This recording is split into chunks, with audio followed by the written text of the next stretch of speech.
and the look on his face. Bloody hell, woman, what's your problem? Say he's pissed would be a complete understatement. You hit him in the head with a book! What do you expect?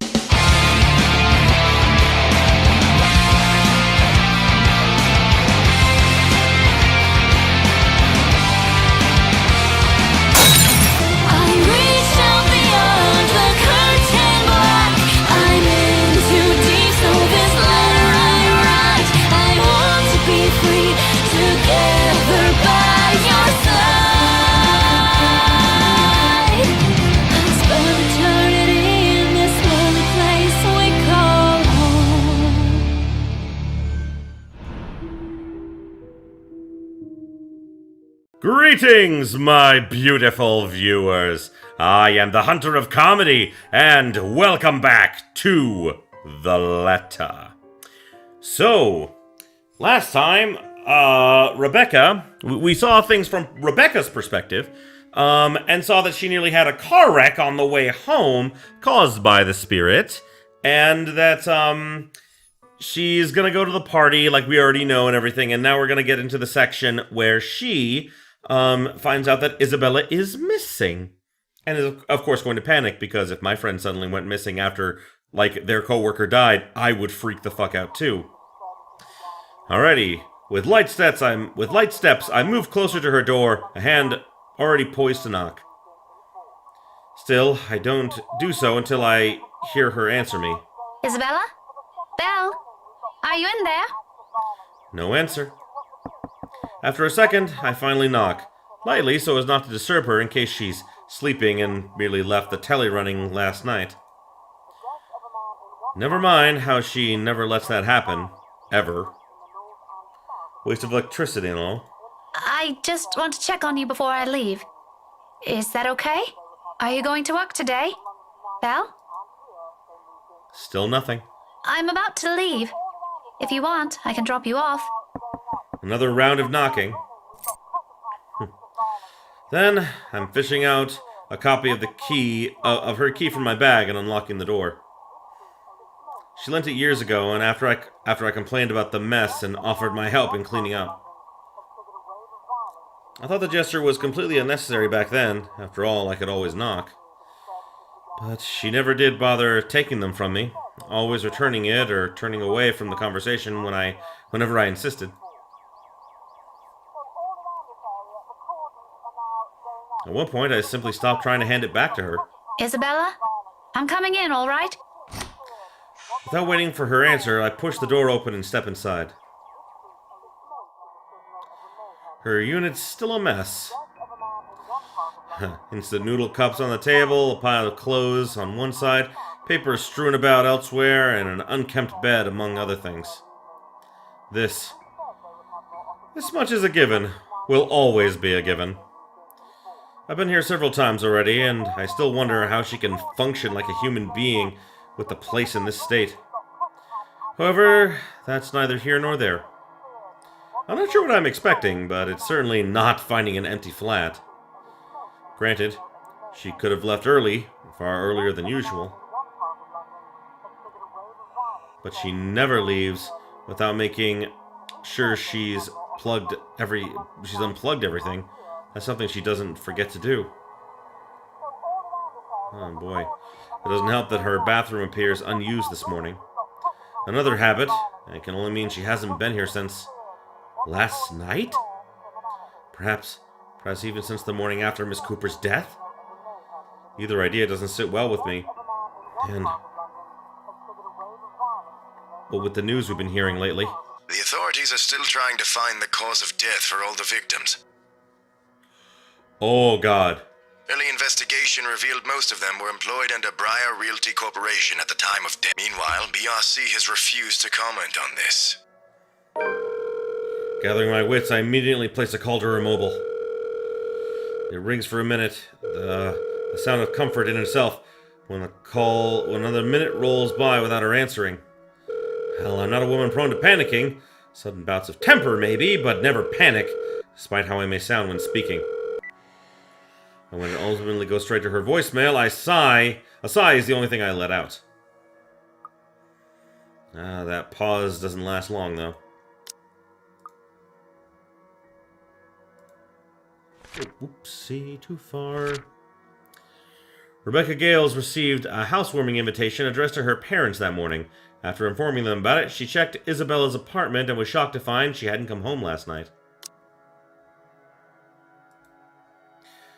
In the next moment, my fingers are already moving across the screen in search of two people who might be able to help. It's Ash's number I find first and dial.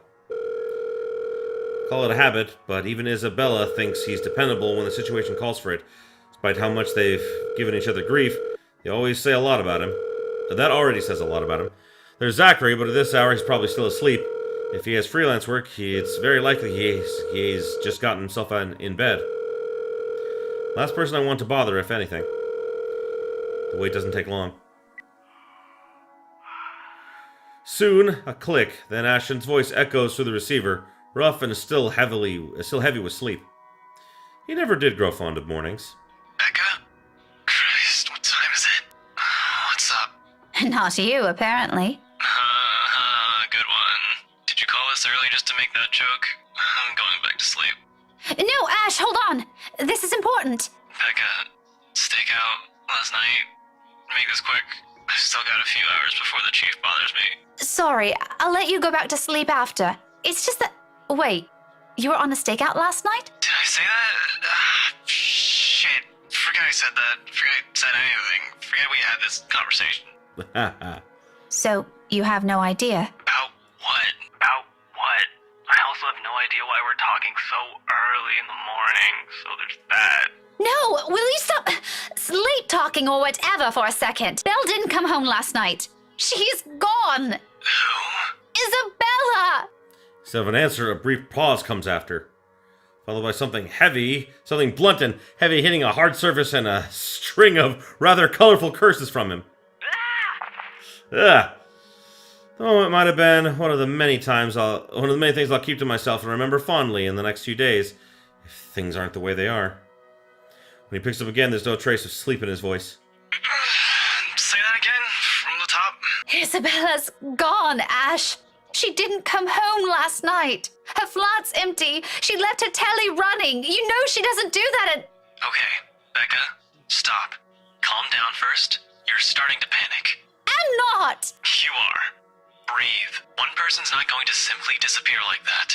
This is Isabella we're talking about. Did you try calling her? What did you think is the first thing I did? She's not picking up. It went to her voicemail. How about Zach?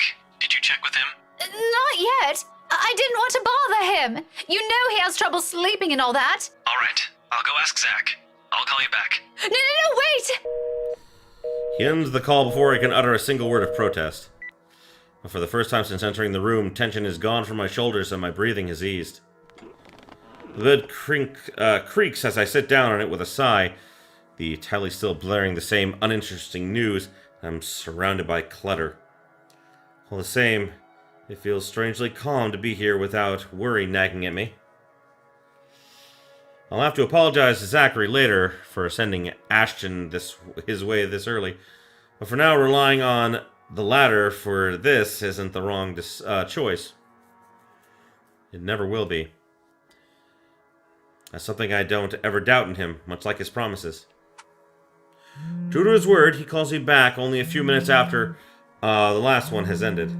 She's with Zach. Oh, I'm so glad to hear that. She could have at least sent a message last night. What are you, her mother?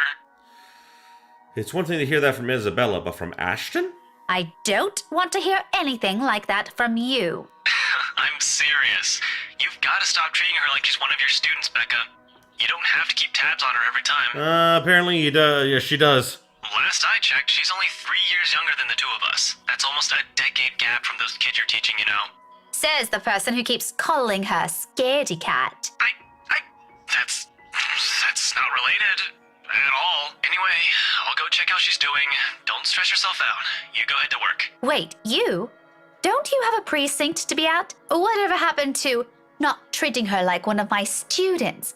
Because if anyone's going to ask me, I think you're doing the same thing. Zach said it's an emergency. Something happened last night. Emergency? He didn't put in those exact same words, but it sounded like it. Ash, what really happened? Is Isabella fine? She's alright. She's safe. Zach let her stay the night after she... Look, okay. Z-Man wasn't clear about it, but let me handle this. I'll check on her. I'll bring her home. Sounds like a lie if I've ever heard one. Sort where he omits things so people won't fret. I'm not sure whether I should be happy he cares that much to do that. There shouldn't be a need for this between us, is there? We grew up together, didn't we? He knows I'm capable of at least hearing out the truth without it gnawing at me for the rest of the day. He knows me better than that. I know him better than that. Frankly, there's plenty of other other things to say about this. But despite and after all the trouble he went through, with how things are moving at the moment, only one thought occurs to me.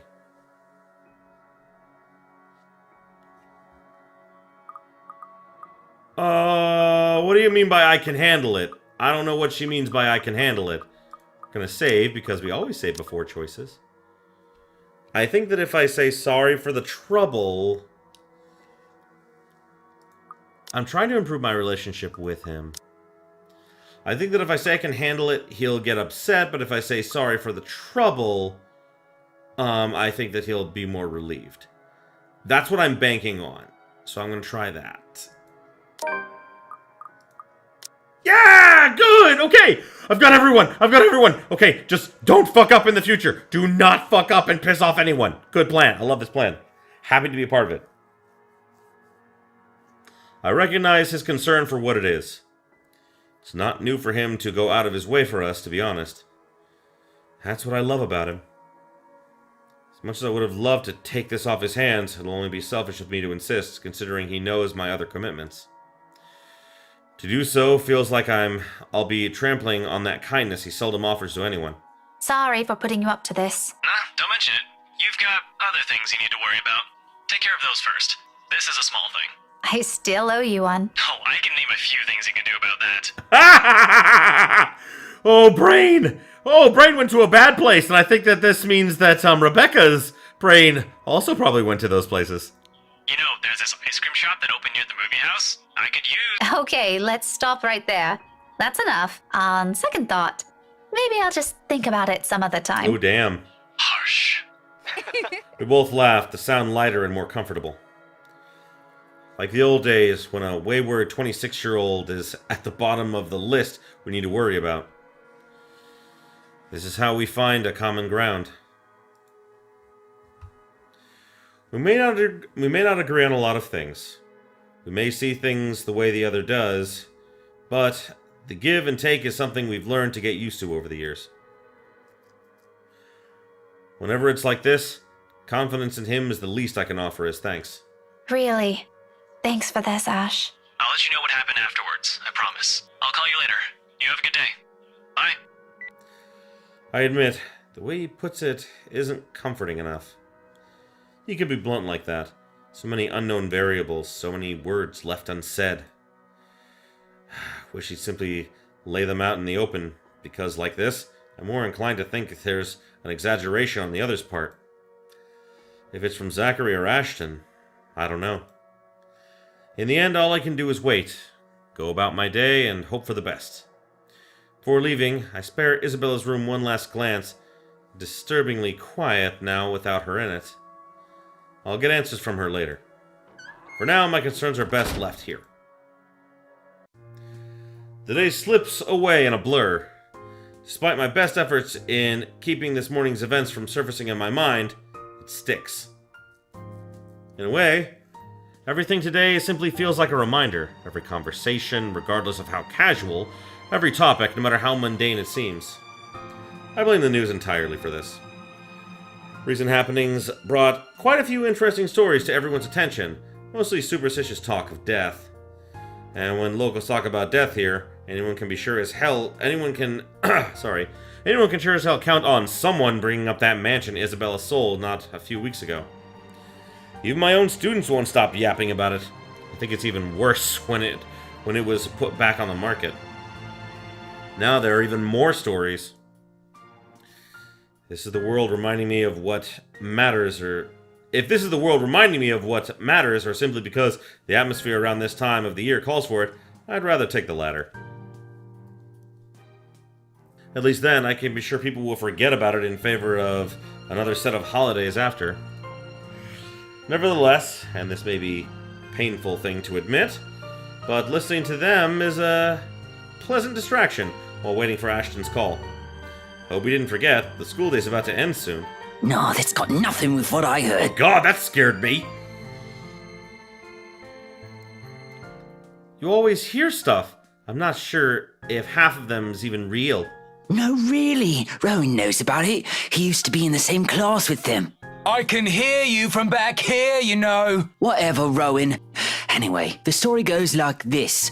There were 3 of them. They entered the mansion on a dare, and they were all never seen again. Oh my god, I know who they are! I know who those kids are! They're dead! I mean, like, I found a video camera, and it seemed like they were dead. So, yeah, they probably are dead. Oh my god, I hope that Marianne is not gonna die, because I will not be cool with that. No one knows what happened to them. Up to this day. Scary shit, man. Scary shit, man. I love he says that. I want to hear that again. Hold on, I want to hear that again. Scary shit, man. Scary shit, man. I love it. Cock and bull story. Calling it now. No, you don't get it. Why don't you ask Miss Gales then? Better yet, why don't you go inside the place? I'm betting my allowance you can't do it. Don't. Not worth it, kids. Not fucking worth it. Also, I've noticed that this game is fantastic, but there's a few missing lines. There's just a few missing spoken lines. And it's only been in, like, Rebecca's chapter. Like, it's only been in, like, Rebecca's chapter that, like, a couple of Kylie's lines just weren't there. And, like, this female student, like, one of her lines wasn't there. My guess is that it's either one or two things. It's either a bug, or, like, you know, the lines were either lost or forgot to be recorded or forgot to be put in. There's a lot of things that could happen. Still, for the most part, like, all the main roles have not had this problem, and that I am happy with. I'm happy there's no spottiness there. The talk immediately halts when I look up, all of them suddenly pretending to be engrossed in their current activity. Still, a word to put a stopper to this nonsense is needed. Creativity and imagination fostered by these stories is one thing, but reckless ideas should be corrected before anything potentially tragic comes from it. Back to your worksheets, everyone. And I don't want to hear any talk of dares or going inside that mansion. It's private property now. You'd all better stay away from it before... Oh! At that moment, the whole lot of them go silent. You could hear a pin drop. The look on their faces would have made for a funny picture, but that's irrelevant at the moment. If that is a student loitering around, someone's going to be in trouble. I'll be back. If you're done, you can leave your worksheets on my desk. Keep the noise to a minimum while I'm gone, okay? I sense their eyes on me as I walk out the door. A muted kind of anticipation. A bit unnerving, but it's far more agreeable than the feeling of being watched I've been enduring these past few days. Class is still in session for most of the rooms. In a few hours, once the final bell rings, however, this place will once again be filled with busy chatter and footfalls, even an everyday cycle in itself. But for the moment, I let the silence guide me, my ears focusing on what sounds there are, or there will be, searching for that distinct clang of metal. A good minute passes, and for the portion of it, only my steps echo through the halls. And another. About to turn around when... the sound of it halts my footsteps. It's, muffled and infrequent, but it grows louder after each interval. With the hallway devoid of people, if I don't put a stop to it, it'll start to disturb other classes still going on. Looking for it doesn't take long. All I do is follow the racket, and shortly I'm standing in front of a nondescript row of unoccupied lockers. Oh god, no. From inside of one of them, sitting in the middle, comes the noise, annoyingly disrupted now that I'm facing it. Like someone's pounding on the metal door from the inside, hoping to get out. Leaning forward, try to get a glimpse through the horizontal slats of whatever's causing it. But in the light, only darkness greets me, and another round of clanging. Louder than the previous one. More desperate. I've heard stories before, from other schools, from a few colleagues who had to deal with it once or twice. Although personally, I've never encountered one myself, and I can only thank the heavens I haven't yet. But If this is another kid some other student stuffed in a locker. with a huff, I straighten up and study it briefly with a frown. Without delay, I reach for its handle and at once it stops. Immediately replaced by a muffled sound of a mobile phone ringing. I give the door a few raps before taking my attention away. A second, another. When nothing or no one responds, I finally avert my eyes and pull out my mobile. Ashton's voice greets me from the other end of the line, oddly cheerful in light of the morning's matters.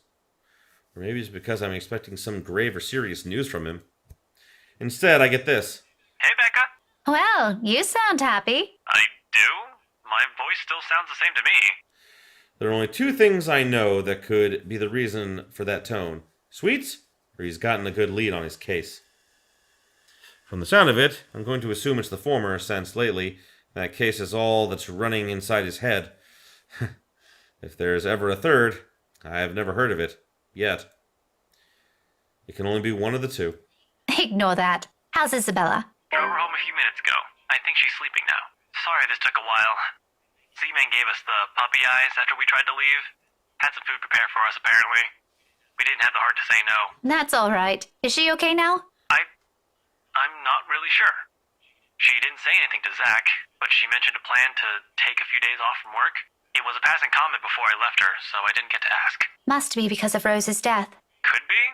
It doesn't seem like it from Zach's story, though. He said she was shaking when she got there. Shaking? The word triggers a memory. From 3 days ago, on the way back from her little treat after she sold the mansion. I didn't think much of it at the time, but I won't lie, it scared me. The terrified look on her face, how she sounded when she suddenly screamed. Becca? Still there? Yeah, I just remembered something. Sorry, don't mind me. Look, if you can talk to her, get the story out of her. That would be great. She wouldn't talk to Zach or me even when I tried. I love how he said that. That would be great. Like the guy from The Office. Maybe she'll speak up if it's you? I'll give it a go, but I can't promise anything, okay? You know how stubborn she can get, but thanks for letting me know about this. If you want, I can get you that ice cream thing you mentioned tonight. As thanks, just as thanks, for all the trouble I've caused today. Believe me, I'd love to take you up on that offer, but I've got something on my schedule this evening. Maybe some other time? Thanks a lot, Becca. There's a short pause before he cuts the call from his end, and once again, I'm alone with my thoughts. Oh, I feel bad for her. But rather than answers, all I got from it are questions. More of them, one on top of the other, as if the world isn't planning to give me a break anytime soon. Oh, dear God, I feel so bad for her. She's pining over him so bad. And as we all know, in horror games, that's always bad because then it unleashes the demon within or other such crazy bullshit. And Becca's not a bad person. She's just in love with the guy. And personally, I mean, like, I didn't grow up with him, so I can't see why, but she did. So it's obvious she has affections for him. I don't think that Isabella has affections for him. I think that it's she just views him as a really good friend. If he were to say he's interested in her, she might consider it. But at the same time, if she knew how Becca felt, she would definitely not. It's one of those situations. It's very tropey, but, you know, that's how games be. That's a problem I'll tackle later. Right now, I've got students who need to be taught follies of eavesdropping. With a slightly open door and their smothered laughter from the other side is an indication. All right, enough eavesdropping. All of you, back to your seats. See, like, and this is the sad thing, is that I want this to be voice acted. But apparently they just don't have some of the voice files. Which is very, very sad to me. Is that your boyfriend, Miss Gales? None of your business. He totally is. A quick shuffle follows that comment.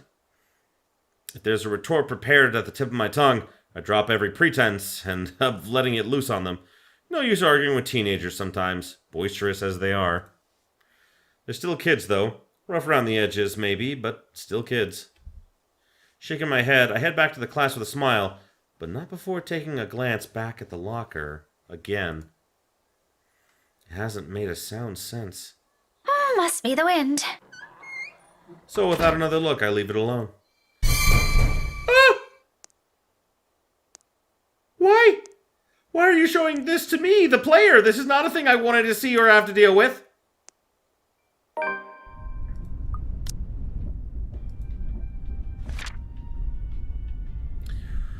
Worried about her friend's behavior, Rebecca informed Ashton about Isabella's disappearance. It turned out she spent the night at Zachary's, and Ashton offered to pick her up. Rebecca went to school after and had a strange encounter in the should be the hallway, with one of the students' lockers. All in all, the entire school day ends without a hitch. Could have gone better, mind you. But with exams nearing, getting out of work before the sun has set looks as though it's a far-off dream for now. At least until they're over. Then we have the holidays to look forward to. There really are times when you simply take what you can get for the time being. Nothing wrong with that. All I'm hoping for is this will continue until the whole day ends. There's still a promise I made to Ashton, and frankly, the idea alone doesn't sound good. If Isabella didn't talk to them, what makes them think she'll talk to me? It's not like there's a hierarchy, is there? Just because I can handle Isabella's childish tendencies doesn't mean I can do it all the time. Really, those two give me too much credit. Nevertheless, I'm keeping my fingers crossed, if only because I'm also worried about her. And both Zachary and Ashton deem it important that somebody get the story out of her. Here's hoping it's got nothing to do with that letter again. I understand if she feels a bit stressed lately, but keeping that story going on for more than a week it's bound to get tiring at one point. Seriously, I really don't want this to end in another argument. God willing, the cafe's special will help smoothen things out. After all, it's always been food with her. Or money. But mostly food. At this hour, the cafe is usually filled to the brim with people. That's the reason Isabella and I rarely go here during the evenings. It's simply too much of a hassle when we can prepare food ourselves in the comfort of our homes. And there isn't much reason to eat out lately. Well, with life going on a busy streak. No time for long lines. Better spend that doing something productive, yes? Lucky there isn't one tonight. Only a few people are idling around the counter. 4 of them, in fact. A woman in her 60s and a teenager busy with his phone. Both are just waiting to be served their orders. Oh, it's them. The other 2, a posh-looking man and a child, who I immediately recognize as Kylie, appears to have yet picked anything they want. For some reason, my stare lingers at the guy. Though dressed relatively well and looking harmless, I haven't seen him around these parts before. Someone new in the neighborhood, perhaps? Granted, she saw him a few days ago at the house and everything, the mansion. So it's possible she could forget it, although it's a little weird that she just suddenly I've never seen him before. Even so, there's something familiar in him. Feels like I've seen him somewhere before. It also begs the question of why Kylie is with him. Of course, the girl easily takes a liking to anyone who buys her sweets, so it's both a bit worrisome and unsurprising. The blonde bloke doesn't look particularly thrilled with the company, though. I tear my eyes away from them soon enough once the guy at the counter appears, ready to take my order. That, and I'd also hate to be accused of ogling strangers. 2, evening special, takeout. He's already punching the order before I even finish. Saying my order out loud is really more for formality's sake and made out of habit. He has known Isabella and I long enough that if we ever drop by, he already knows it's always because I'm buying dinner for the 2 of us. I rarely visit here alone if I can help it, but Isabella can sometimes be a bad influence. He gives me a small smile before leaving to prepare my order while I fish for my wallet when... Look, you little ankle biter. If I buy you the biggest parfait they have, will you please behave? I would just like 10 minutes of peace and quiet. You said you'll get me some bread pudding this time. Yeah, well, darling, they said they ran out of it. Just pick another one so we can be on our way. Their parfait doesn't look as cute as the one my mom bought me. Parfait is just ice cream, sweetheart. It'll melt no matter how dainty it appears. In the end, it'll all look like an ugly puddle. Now come on, just pick one. It could even be the most expensive one on that list. I don't give a shit. I don't care. Oh, what I would give for someone to buy you off my hands right now. What? My whole attention instantly snaps back to them in their conversation. Jumping to conclusions isn't something I'm particularly fond of, especially when all I have are baseless assumptions, but you can't really trust a stranger these days. No one around that cafe seems to have noticed their words either. Very suspicious words. Still, I don't move. Yet. My hand has already shifted from my wallet to the book I'm carrying. Hardbound textbook. Looks harmless, if the situation calls for it. It might be a good deadly... but if the situation calls for it, it might be a good deadly weapon. Might. I haven't gotten the chance to try it anywhere so far. Today could be the day. But you promised. Look, if you don't want a parfait, how about a Bonifay pie? I'm sure it'll taste just as good as any other bread pudding. I'll even buy you the entire tray. How does that sound? That's not what you said before. Well, sweetheart, adults change their minds sometimes. You said if I come with you, you'll buy me a bread pudding, and I did. And now you won't keep your promise. I want to go home. I miss my mom. No, darling, if I remember correctly, and I have a good memory, honey. What I said was, if you come quietly with me, I might buy you one. The quiet part didn't happen. Though now that I'm sober, I think this is a bad idea. And I should just ship you someplace else for that peace and quiet. Oh, that's it. No hesitation! In a few paces, he's within my reach, and without warning, I'm slamming the flat area of the book against his skull. Yeah, there's a cry of pain, followed by him instantly crouching down, hands nursing the sore spot. Almost comically, if there were a different situation and the safety of a St. Giorgetti student isn't at stake, I'll probably feel sorry for him. I mean, has anyone seen how thick this book is? Yes! Oh my god! Is it the library book? Is it that huge library book? Then yes, I have seen how thick that book is. It's thick. Get behind me, Kylie. Miss Pink! It's amusing how fast her expression changes from the pouting one earlier to something of that of utter delight upon seeing me. There's no time for any pleasantries. Not even quick ones, because soon the man straightens and I'm readying my favorite newfound weapon for another hit. Except this time he's ready. Before I can land another one, his hand shoots up to catch my wrist in a firm hold. And the look on his face. Bloody hell, woman, what's your problem? Say he's pissed would be a complete understatement. You hit him in the head with a book! What do you expect? Had I been the weak-willed sort, I'd probably cower under his sharp gaze. That simply isn't how I roll. Because she knows how to roll. She rolled a nat 20 for charisma. If he thinks he can scare me and do as he pleases here, that's because I'm a woman or whatever his notions may be. He's got another thing coming for him.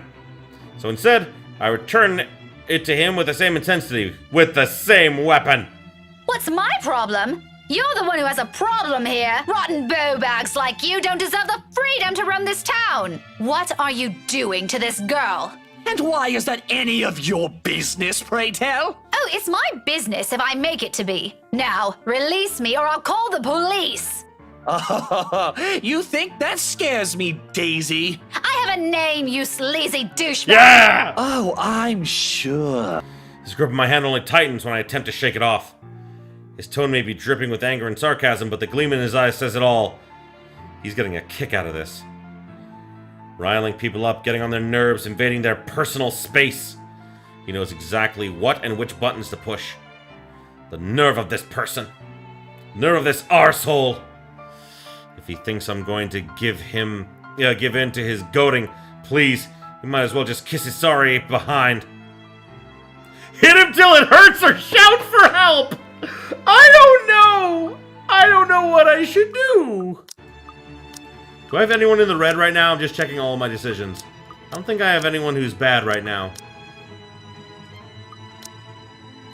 Hit him where it hurts! I have the ability to hit him in the balls! Oh, I wanna. Oh, I wanna. Oh, I wanna. Oh, I wanna. Oh, I want it so bad. I'm gonna do it. Mister, you have until the count of 5 to let me go and step out of my personal space. I knew for a fact that I was gonna lose something with this. I knew for a fact that I was gonna piss off Luke with this. But you know what? It's worth it! I don't like him. I'm okay with him dying. Really hope that doesn't mean that other people die because of this. A fair warning. Fairer than any I can offer for the people of his kind, and I'm already being considerate. Hell, this arsehole doesn't even deserve a warning. If he doesn't listen, well, he's as much responsible for what will happen next as anyone. Or else what? Such vulgar words coming out of that pretty mouth. A gorgeous flower like you shouldn't even be saying. Don't say I didn't warn you, Bowbag. Love that intensity, Daisy. FYI, I like feisty in a woman. It gives them this certain charm. Hit him in the nuts! Hit him in the nuts! Why don't you? 5. A second of silence. Then, without preamble, my leg moves in a fluid motion and delivers a nuts and bolts. Delivers a swift, powerful, well-placed kick to his nether regions. Needless. I love it. Needless to say, the effect is instantaneous. He yelps, abruptly drops his hand on me, drops his hold on me, and kneels over, howling in pain. I can see tears forming in the corners of his eyes, too, though the mere sight of it prompts not an ounce of remorse from me. I would have been gentler if he isn't such a dirty little prick with an ego too big for his head. Too bad. Whether this obliterates any chance of him ever procreating remains to be known. Oh, God. Oh, my God. You know what? You know what? That's sad because he's apparently signed, like, you know, children not only with his wife, but with other people as well. So that's not good. Whether this obliterates any chances of him ever procreating remains to be unknown. But a part of me is already praying he doesn't ever breed after this. We have no more need of him in this world. You mad woman! I warned you, you ass. She did. That's the thing she did. Why, this is harassment, I'm telling you! Harassment! Harassment! Then why don't you tell that to the police once they get here, You despicable! Whatever you're assuming I am, I'll have you know it's all in your head. None of it's true. You best have that pretty brain of yours checked before that gets worse. What is wrong with you? Is this the face of someone who'd do anything suspicious? Yes! Dear God, yes! I mean, like, I'm not saying that, like, it's mostly the things you say, honestly. If we're going just by your face, yeah, no, you look suspicious as fuck, dude. I can't help you. And I also don't want to. Oh? You don't think a stranger luring an innocent child with promises of sweets before whisking them away from their parents doesn't warrant any suspicion? You have a very funny definition of suspicious, asshole. Maybe you're the one who should have that head of yours checked. The kid asked me to buy her sweets. You're the one who's suspicious here. I'll have you know, I have a wife. That doesn't help our situation. Like, that doesn't help you. Like, why are you saying that? Yeah. I'll have you know that this child asked me to buy sweets, and I have a wife. That doesn't explain anything. Like, seriously, like, what are you hoping to accomplish with that comment? That much at least appears to have a sliver of truth. He even makes a show of brandishing his left hand to my face with much flourish. Oh. Sure enough, a wedding ring is there, although that earned him an unimpressed glare from me. Immediately, a small part of me starts to feel sorry for whatever poor woman married this sod. I don't understand why he has to bring her up either.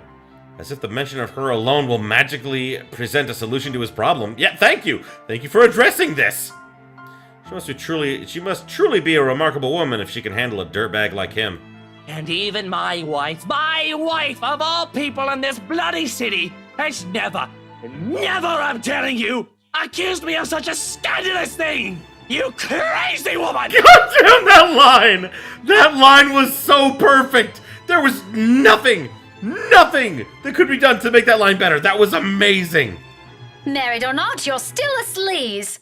Honestly, I feel... Miss Pink, why are you fighting with my Teal? Whatever word still left to be said here dies on my tongue. The same thing goes for the sleaze. Beside us stands Kylie, gawking at us with the same curious stare she often brings with her. I know that look all too well. A precocious child through and through. She doesn't say anything further. Her gaze simply moves between us, eyeing us both carefully, clearly anticipating an answer. From my experience, when it gets like this with children her age, it's a sure sign they won't leave you until you've given them an answer they're satisfied with. Lying won't do either. It has dissolved into a shouting match, for heaven's sake. And did she say Tio? Something falls straight to the pit of my stomach at that. When my tone is gentle when I finally address her, void of any apprehension and what might be the first hints of embarrassment. I pointedly ignore the latter. It can very well just be the hunger speaking. Kylie, sweetie, do you know this oaf? Yeah, he's Teal Luke. Right at the moment my brain stops. Every line of thought, every argument I still have against the man beside me dissipates in a haze. Amidst all of this, one memory gets triggered from a few days ago. Tio? The one you mentioned before? The uncle? The guy Rowan wanted to impress? Or was that a dare? I'm sorry, I can't recall. Is it the one who promised he'll take Big Brother someplace cool? Yeah, the one in the same. Don't you know who he is? I sure as hell don't, darling.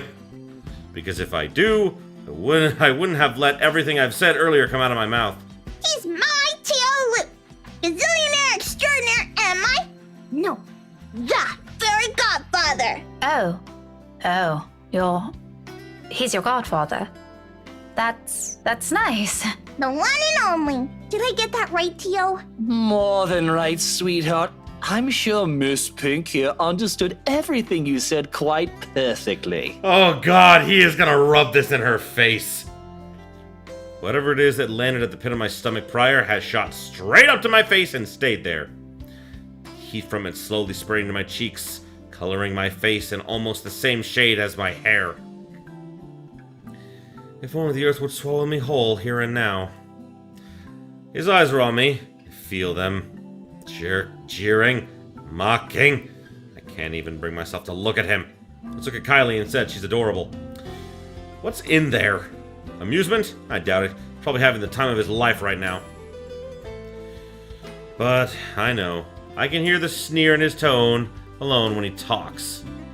He has that smug grin on him, which I may or may not want to punch off his face at present just for the hell of it.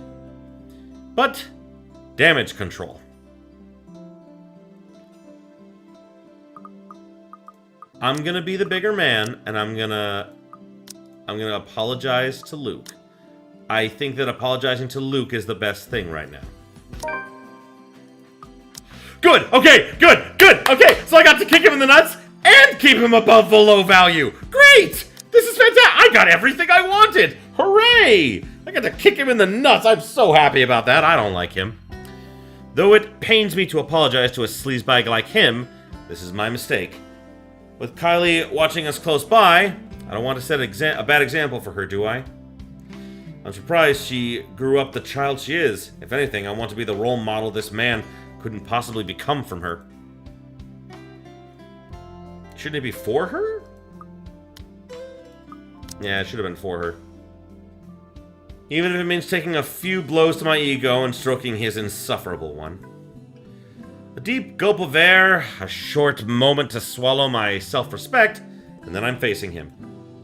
The words are out of my mouth in a single breath.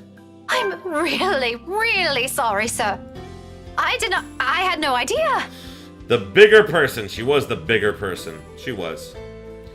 His smirk is impossible to miss. He's not making an effort to hide it. And even the smile is so irritatingly present in his tone. Oh, if I could slap it off him, I'd do it in a heartbeat. Now, it's an honest mistake, Daisy. No, I really mean it. I actually thought you were... And then... It's fine now. It probably happens quite a lot to a few people who look suspicious to you. Seems I'm one of them now. But don't lose sleep over it. Oh my god, he's such a douchebag, but I love it. Do be careful with that book, though. A little more and you would have dislodged my poor brain off my head. He knows how to get to people. Dude, Takahata 101 is voicing this guy, and dear God, is it amazing! God, I love every second of it. It's so fantastic. What would I ever do if that happens? I know what I will do. I will rejoice. There will be fireworks. Oh no! Did it leave a mark or anything? If you want, we can have it checked. I'll handle the expenses if there's a need for it. Now, what kind of man would I be if I let an attractive woman such as yourself do that? Why don't we just look at it this way? My forgiveness is coming from the utter goodness of my heart. I don't believe you! I believe that you just get a joy out of watching people squirm, but that's enough. So full of himself. Exactly the kind of person I'll happily leave to die in a ditch somewhere. Of course, sir. Why didn't I think of it that way? I know, right? But even someone as capable as you is bound to have a few lapses. No harm done, Daisy. Let's move on from this. Yes, let's do. Well, if you're going to put it like that, then I guess there's nothing left for us to talk about. I figured as much. Awkward. Whole exchange is nothing but an awkward display of fake pleasantries.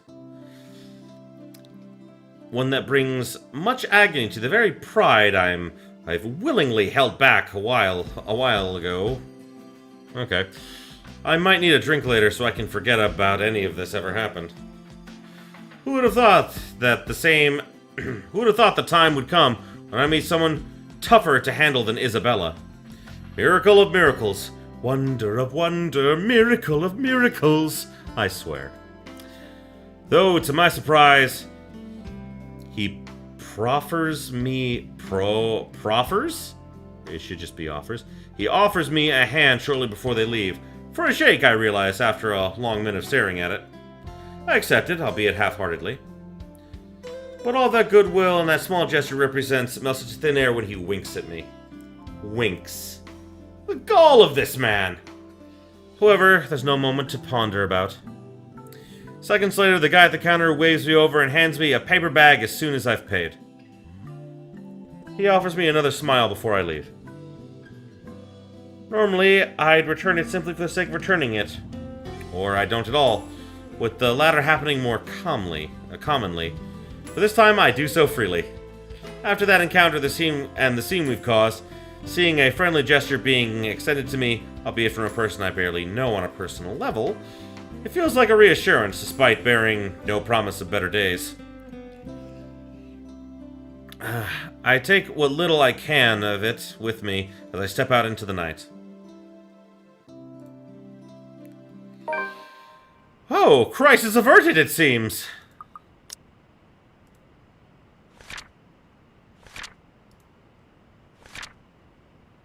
Damn. While lining up to buy dinner, Rebecca saw Kylie Suarez with a suspicious man. Assuming it was a kidnapping, Rebecca elected to take matters into her own hands, only to find out that the man was the girl's godfather, Luke Wright. And embarrassed Rebecca apologized afterwards.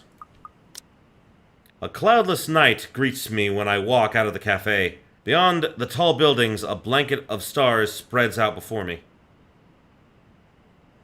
Isabella once told me that the best place to view it is someplace outside the city, away from the noise and the obtrusive lights. She'd seen it once in her mom's hometown and another time in the university she used to attend. Then she asked if it's possible to try it out here sometime. I agreed with her at the time, if only because she appeared excited at the mere prospect of it. We made those little plans along with Zachary and Ashton. Though up until now we've never gotten around to it. Even so, I find myself enjoying this, despite being told it's only half the experience. Little things, you know? Stuff you learn to appreciate when you're alone.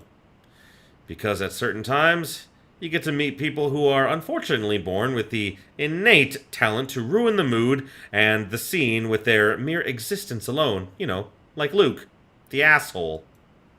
For example, the driver of the car fast approaching my direction. Luckily, he doesn't notice me.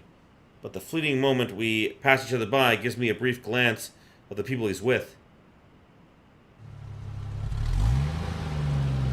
Kylie sitting on the back seat with the serving of bread pudding in her hands. I thought they were sold out. And beside him, it must be his wife. It's not his wife! It's not his wife! He takes a turn and disappears at the nearest corner.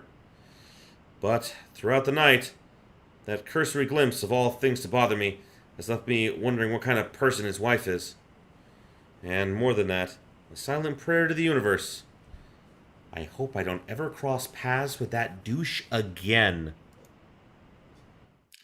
After having such a eventful day, anyone will think nothing will surprise me anymore. But here I am, standing at the top of the stairs, watching an odd scene unfold before me. Relief crosses my mind first, followed by confusion. What is she doing there? Although, given what's happened this morning, the question feels a bit inappropriate to ask directly. What's important is Isabella's here. She looks either angry or tired. She's sitting cross-legged on the hallway, just in front of her room, with several papers and folders scattered about, each of them seen as important as the next. More than once, upon giving the scene a quick scan, it's brought Briar Realty's logo at the topmost area of the pages. Everything considered, it looks like a mess made by a third grader working on crunch time. Langley will have a few things to say about this when she finds out. I have a few things to say about this myself, in fact. God, she looks tired, though. She looks like she hasn't slept. God damn. But something in the calm, focused manner she holds herself at present keeps me from disturbing her with that reminder. She's going through papers with this intensity. Her brow is furrowed, her lips a tight line, both hands move in precise movements as she shifts through each sheet. When she finds something of note, she moves closer, nose almost touching whatever paper she's holding, and grabs her phone to call someone. Hello. Sorry to call you this late. There's something I just want to confirm, if that's okay. Yeah. Oh, okay. Thanks anyway. Not that one either. It's a cycle. She goes through call after call, then after the last one ends, she shuffles through the pile again and dials another number. Is it work? I've seen her this engrossed with her own work before. Otherwise, she would have noticed my presence the moment I've reached our floor. After the 9th call, she still appears as oblivious to it as when I arrived. She lets out a loud sigh this time. I immediately take this opportunity to interrupt. Isabella, you know the house rules here. At once, her head jerks back and hits the concrete wall behind her with a thump. Ow, that's gotta be painful.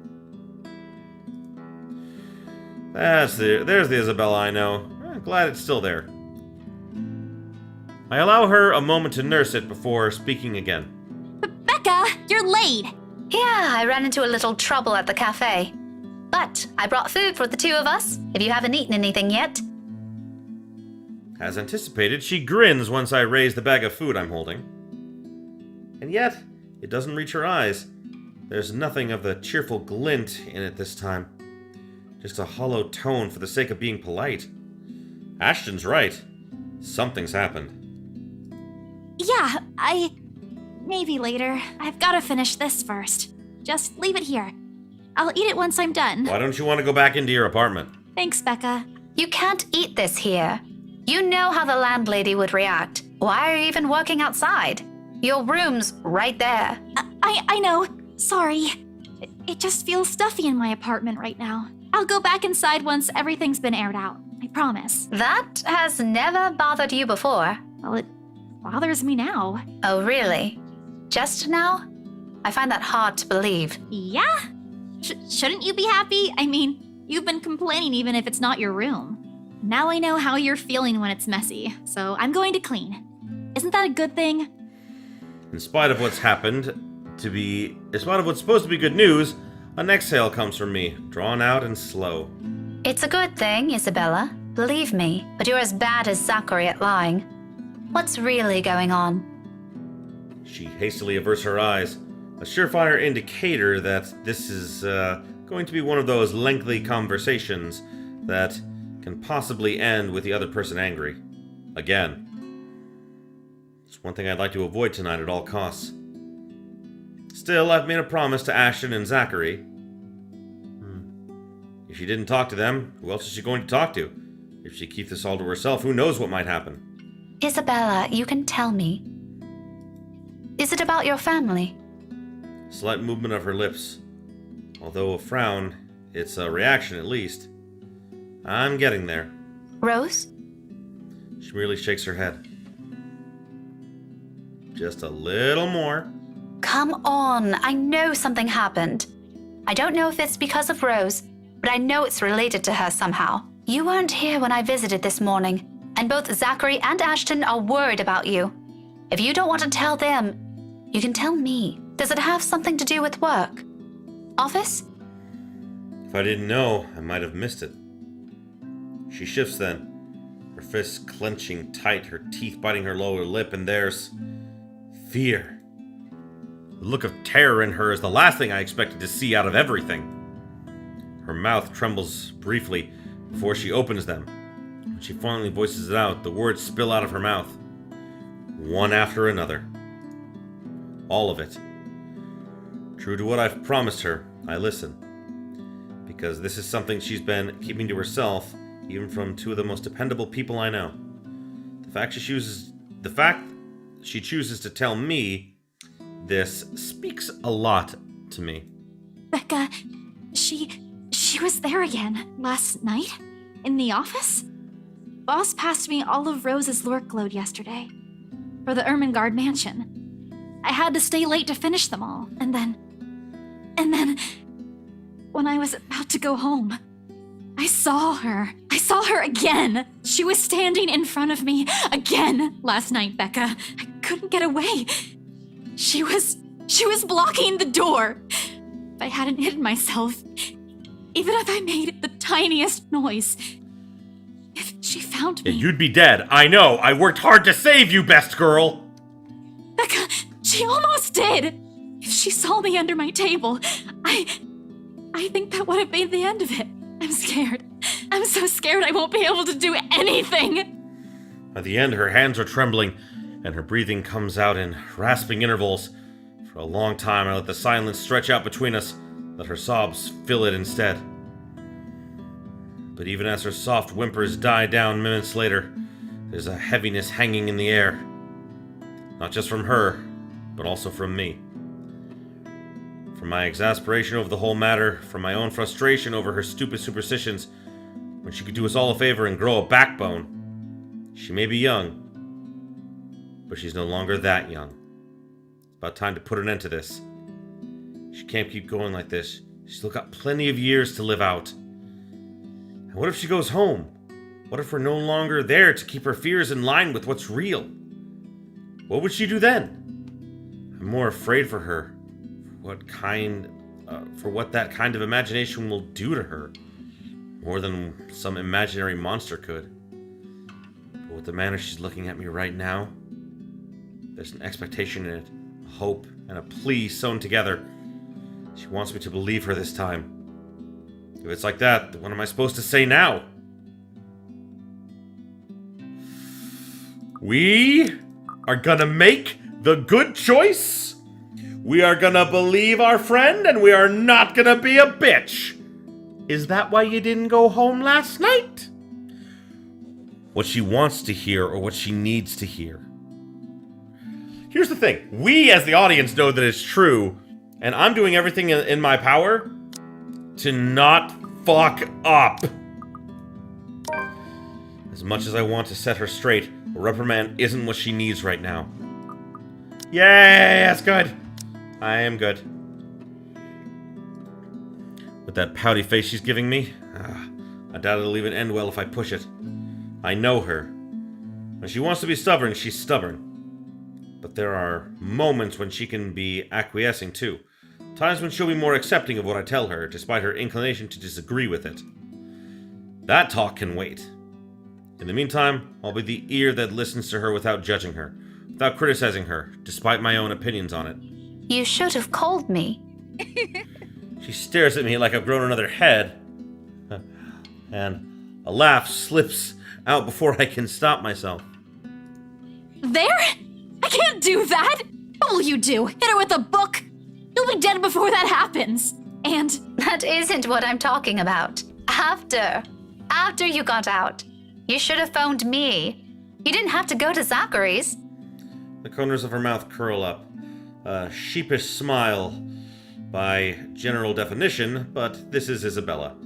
Her smiles are never half-hearted, never lacks her high spirits. In spite of this, I know everything's going to be okay. No, you don't! You don't know that! I don't know that! I want everything to be okay, but I am worried that it will not be. Because everyone is stupid!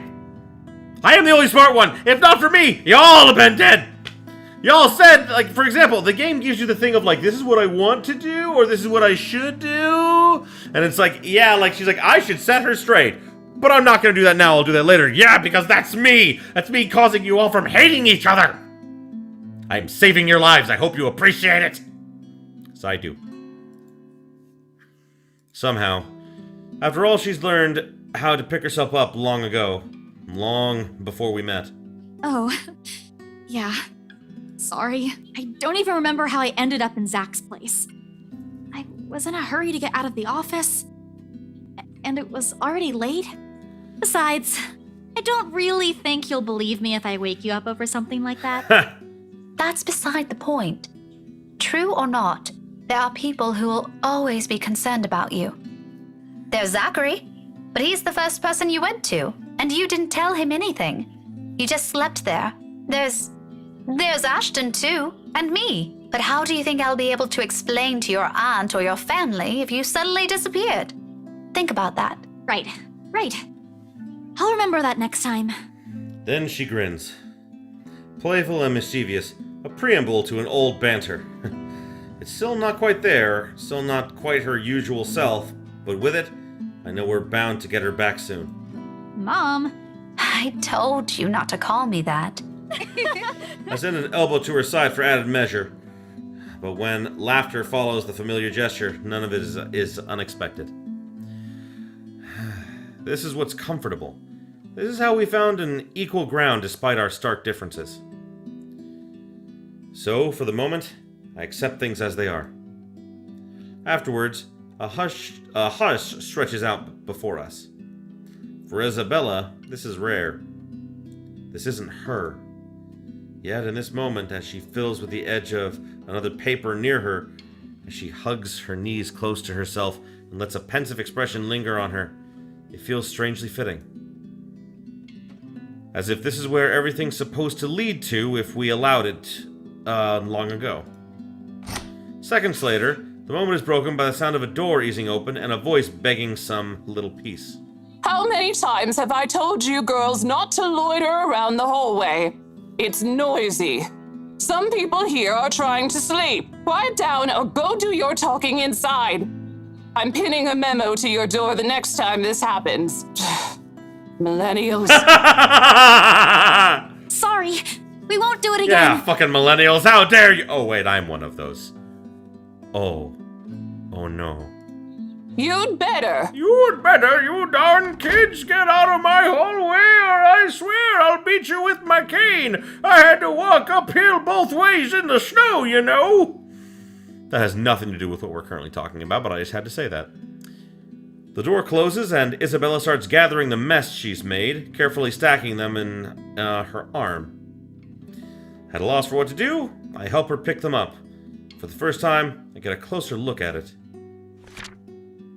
Completely unintentional, of course, but it catches my attention nevertheless, and a confused frown makes its way to my face. Why is she looking through this? I look to her for an explanation, but she merely ignores the question in my eyes, takes the paper off my hands, and finishes cleaning up. The last paper she puts on top is a letter. The one she supposedly found in the mansion, and was probably the root cause of this odd behavior. I shoot her a questioning look for that, too. But all she gives me is a smile. And in a halting tone, so completely unlike her. Becca, I'll find a way out of this. You guys don't have to worry about I am very worried about you, best girl! Do not do this on your own! When you're dealing with a creepy ghost thing, it's best if everyone is present! Dear God, I mean, seriously, the reason people die in horror movies is because they split up! I would love to see a horror game where people don't split up! Anyways, I should go. I'll see you later. Where are you going? Getting myself some food. Don't wait for me. Isabella walks away before I can stop her, before I can remind her I brought food enough for the two of us. She quickly disappears down the stairwell, while I'm left standing in an empty hallway holding 2 bags of takeout. One of them will go uneaten tonight. Just an innocent passing thought. One that I don't dwell on much as I head back to my room.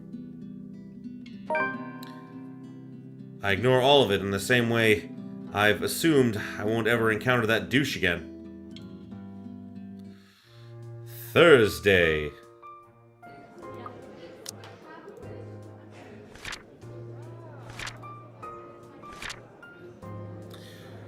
Rebecca found Isabella going through several papers outside their apartment. When the former asked why she didn't come home the other night, the latter confessed she saw the ghost again. Before leaving, Isabella assured her friend she'd find a way out of this mess. Interesting. The brief lull the past 2 days has offered is nice while it lasted. Well, what day is it now? So this is the 27th? Is this the day of the party? This is the day of the party. Okay. Or nice as it can, or as nice as it can get, with the worries of Isabella's whereabouts creeping up to me every now and then. She hasn't showed up after that last talk we had in the hallway, and the dinner I've bought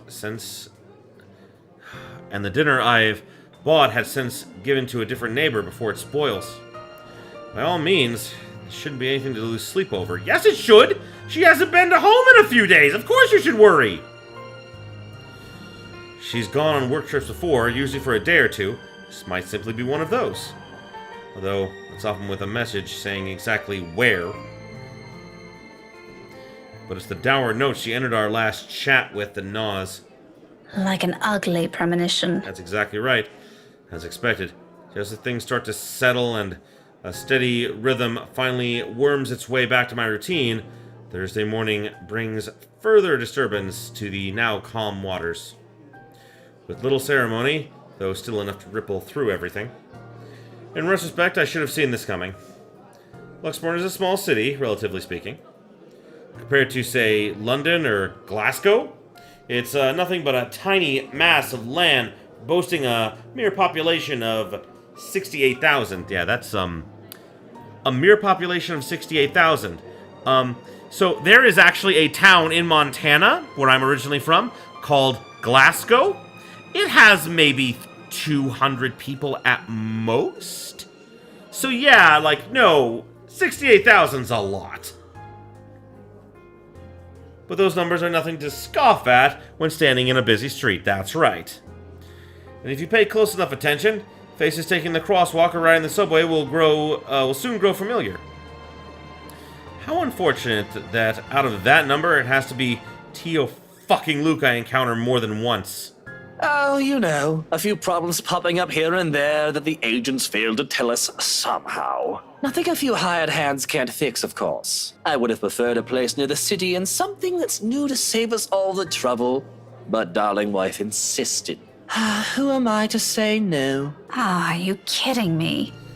Smug head is the first thing I see upon turning into the hall. In spite of the small crowd of parents and students gathered at the corridor for the primary's career day. It's not that he stands out. He's pretty unremarkable at first glance, frankly. However, it's his countenance that draws people's eyes to him.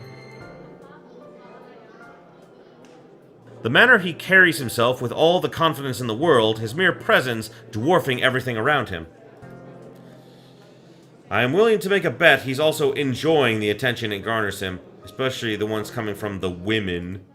What an ass. Yes, he is. I kicked him in the balls. It was fun. I enjoyed it. A single glance at him, and I know immediately that, one way or another, if we ever bump into each other again, my day will effectively be ruined in some capacity. He exudes that air. The sort that makes you want to run him over with a Lowry and pass it off as an unfortunate accident. With him, it's either you want to punch him or let yourself be charmed. There is no in-between. It's true! My reaction has strictly, since I met him, been, I want to punch him in the face. I'll gladly do the honor of the former myself, but alas, there are people around us. Now I'm stuck with having to face one of the two. I shouldn't have volunteered. At the time, helping out sounded a good idea. I have no classes left today until after lunch. I could have opted to stay at the teacher's lounge and work on my lesson plans. That means being left alone with a deputy head and his chatter. He's a good man, but crivens, he can talk anyone's ear off. So, the moment an opportunity arose, I jumped on it. It's a simple task to boot. Just deliver a whole box of materials and a few posters for the event. Maybe stay around to assist if time will allow it. I just wasn't expecting him to show up here. Out of the frying pan into the fire, as they say. Had I known, I would have stayed and suffered through our deputy's impromptu speech about his life crisis instead. But what's done is done. Going back is also out of the question. With how unexpectedly heavy the load I'm carrying is, I'd hate to lug this for a trip back just because my pride can't take another second of interaction with the guy. He's insufferable, alright. But I've had my fair share of dealings with teens of, more or less, the same temperament. All considerably younger than him, and they listened. If he wants to be difficult like last time, so be it. He can bet his sorry English ass I'm not standing down. Left with no other choice, I brace myself and suck in a breath, mustering every bit of patience I have as I step into the hall. My grip on the box tightens when I pull it closer to me to assume a low-key air as I amble towards the room. The box is not big enough to hide my face. It looked big enough to hide your face a moment ago, even with the stuff on top of it. But if all else fails, I can hit him with it. Still, a small prayer forms in my head. If there's even one listening out there, please grant me enough restraint. Better yet, I hope he doesn't notice me at all. That'll definitely be easier in my life. That'll definitely make my life easier. Seriously, how hard can it be? He's standing a few ways from the door. There's plenty of people between us to use for cover. I'm careful. I can just go in, hand the stupid box to whoever's in charge, forget every plan of staying longer than necessary, and step out as soon as I can. Easy as pie. As luck would have it, the exact moment I reach the room threshold, someone barrels toward me. She latches onto my waist before topping the sudden commotion with a gleeful squeal. I knew it's you!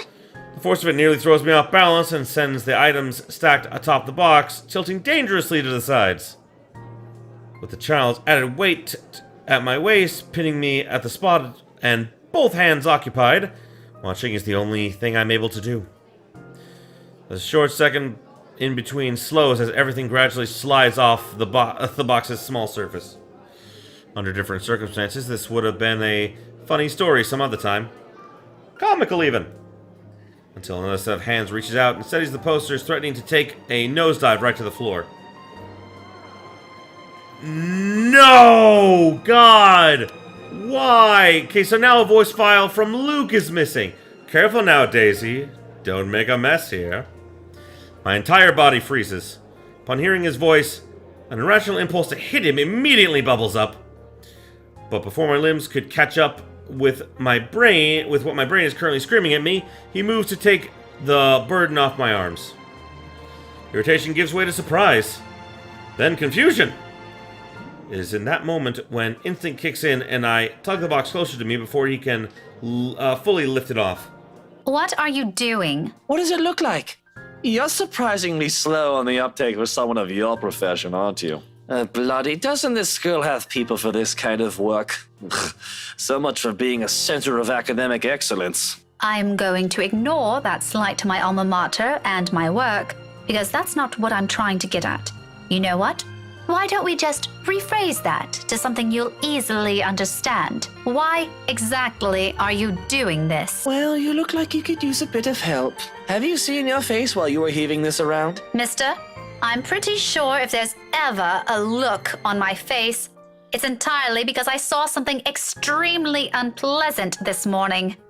Aren't you a ball of sunshine today, Daisy? Having a bad day, aren't we? Oh, you have no idea. I'd put it away if I were you. You might scare the children. You don't have to worry about that. This isn't my department. I was just asked to bring these. Anyway, I can handle this myself, mister. The room's just right over there. Behind you, in fact. Now, if you could please move over and make way, it would do the whole world some good. Keeping my voice low throughout is a miracle in itself, but regardless of how polite my request is, he doesn't budge. Did what I've just said merely fly over his head? Were my choice of words really that difficult to comprehend? Surely it shouldn't be that hard. I think he might be a little touched in the head. I'd like to ask him that, actually, but Kylie chooses that instant to pipe in. Don't worry, Miss Pink. Tio's strong. You can leave this to him. My papa does it lots of times. But I'm not allowed to talk about it to anyone. Tio says it's confidential, Munchkin. That's right. Tio's smart, isn't he, Miss Pink? Sadly, he is. I'm still of the opinion he's a piece of shite, but I must admit, his goddaughter's excitement is contagious as always. A smile makes its way to my lips. She has yet to budge from her place, though to be honest, I'm starting to lose some feeling on my stomach with how tightly she's wound her arms around it. I'm sure he is, Kylie. But I'm also sure he'll find better use for it elsewhere. Like helping you out. Oh, well, that's one thing, but You heard the kid. no one's asking you. You wound me, woman. And I'm quite certain I can do more damage than that. Shall we give it a try? Again? Ha! He pales, stammers for a bit, until he ultimately decides against saying anything and settles for a brief show of discomfort instead. He's probably having flashbacks of the last time we met. Let's have a brief flashback to that, please. Don't say I didn't warn you, Bowbag. Why don't you? 5. A second of silence.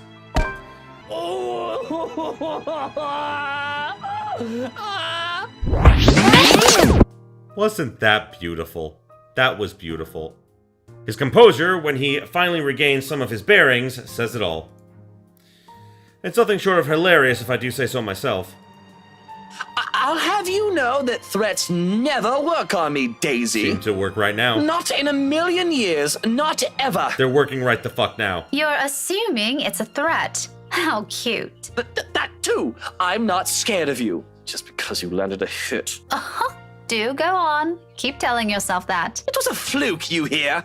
I was caught off guard and your damn book left a dent. If I end up in a hospital because of what you did, I'm sending the chief of Luxburn Police after you, woman. You don't say. Just give me that bloody box.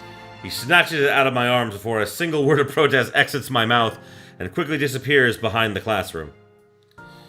Not that it matters who brings it now. My prior irritation has already melted into amusement. He's not so bad once you figure out how his temperament works.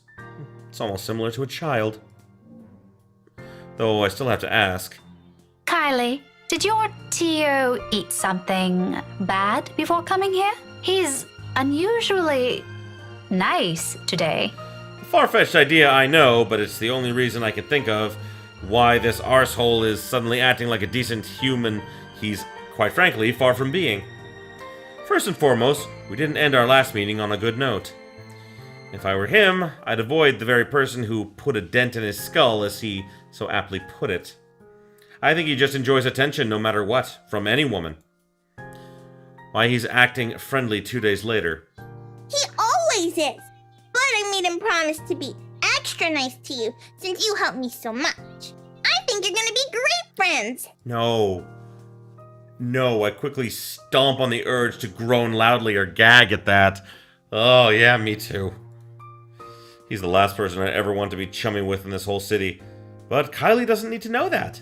Are you sure it's not something he ate during breakfast? He has a great butler. It may be what his butler, served him. Just pointing that out. I gave him some jelly babies this morning. That's it. He had sugar. He's in a good mood because of sugar. That makes sense. Really brought me lots of them. Mama said I should share, so I offered half of it to Tio when he picked me up. He likes the black ones. Oh, that's probably why he's weird. Jelly baby overdose. He could have done everyone a favor and choked on them while he's at it. Do you want some? I've got more. I would love jelly beans, please. I couldn't find Melody or Takako this morning, but I'm sure they'll be fine sharing some of it with you. No, I'm not really very fond of them. I was just asking. Oh, where's your mum, by the way? Out of town with Papa. Oh, okay. An unexpected pang hits me at her words. Statement, though innocent enough, unearths a whole truck of memories from childhood. So eerily familiar.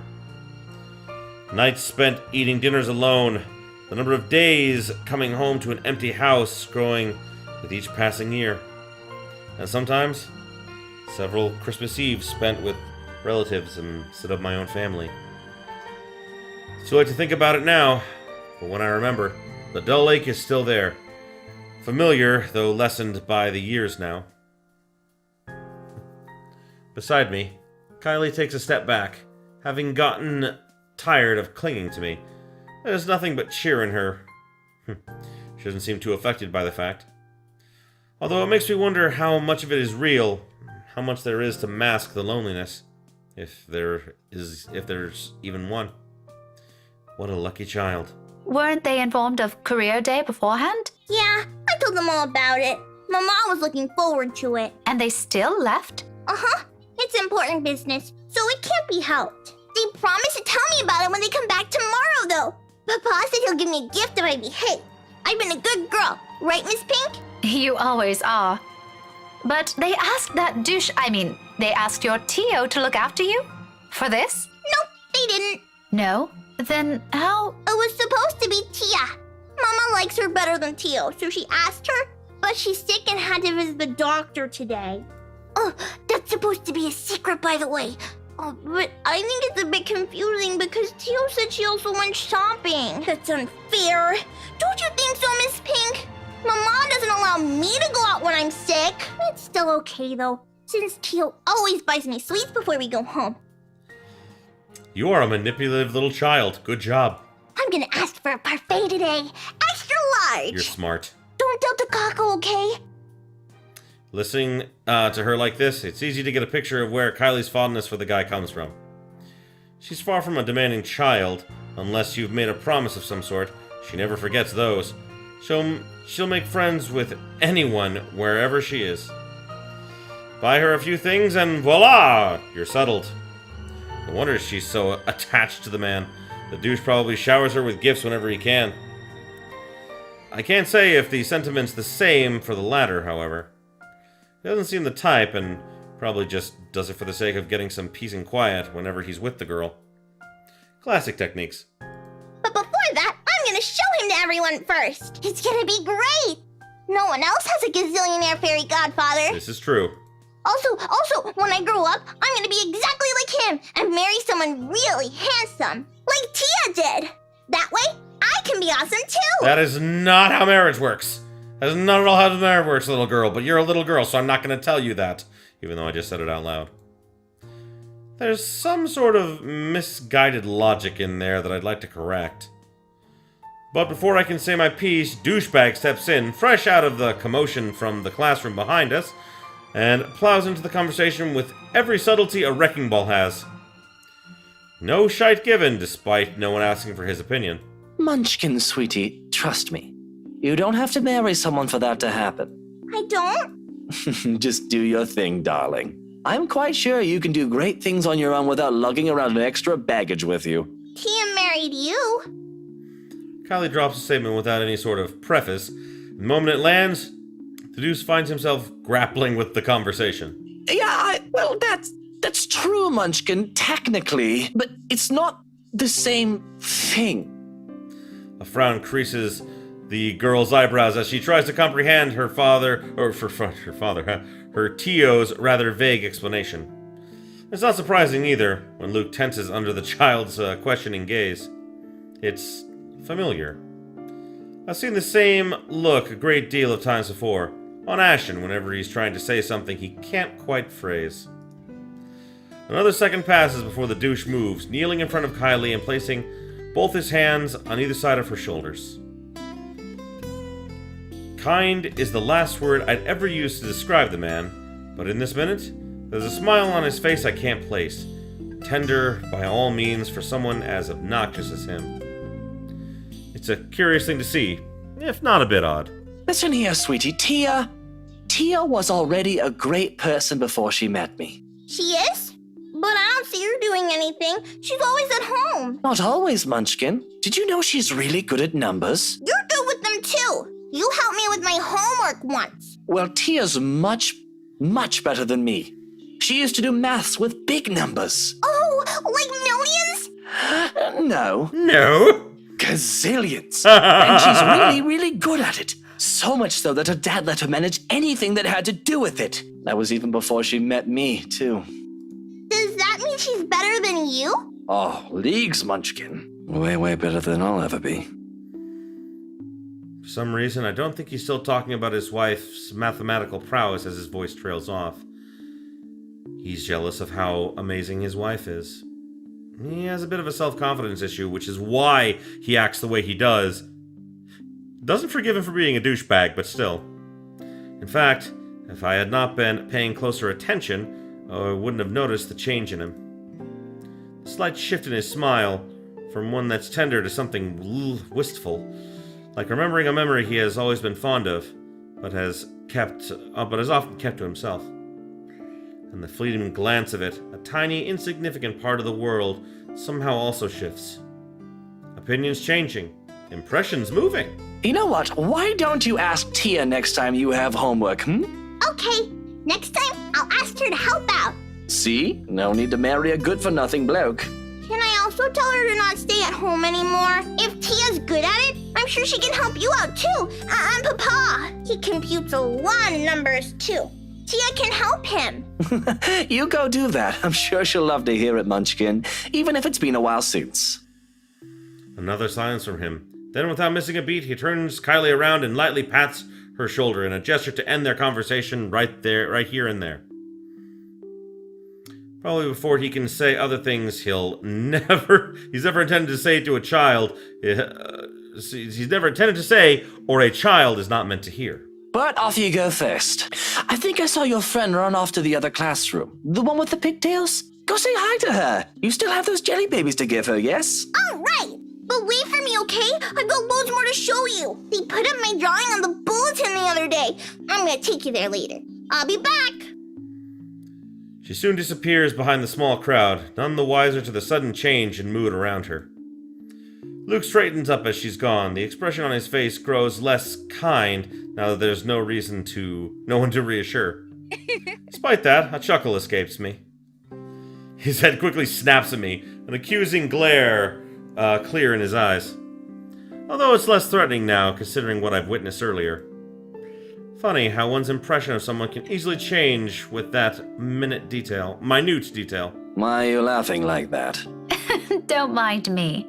I just saw something surprising today. Don't let it bother you. Putting it like that won't make me any less inclined to ask. What is it, woman? If this is another one of your threats, I've already told you it isn't going to work on me. That good teacher act isn't going to fool anyone. What makes you think it has to do with you? I could have just remembered something funny. Not everything in this world revolves around you, mister. I am not daft, Daisy. It's on your face for all the world to see. Now, say it so we can be done with this stupid talk. I let out another laugh. More to delay than to express any sort of amusement over the moment. In truth, I don't know where to start. One wrong move, one wrong word, and I might offend the man. Well, this is, a landmine I wasn't expecting to get into today, so I think that we're definitely over time, so this is where we're gonna have to end it for today. So, thank you everybody so much for watching. I appreciate you being here with me. Next time, we're gonna make this very, very difficult choice. I'm not sure which is gonna be the best choice. I think that if I say you're good at handling her, he might be less, like, offended? I'm trying, honestly, not to offend him. I'm trying to go with a response I don't think will offend him. Like, you really think that... I'm not sure. Like, both of them sound good. Damn it, this is not gonna be easy, but I'll figure that out for next time. So, thanks again, and until next time, have yourselves a beautiful day, my beautiful, beautiful viewers!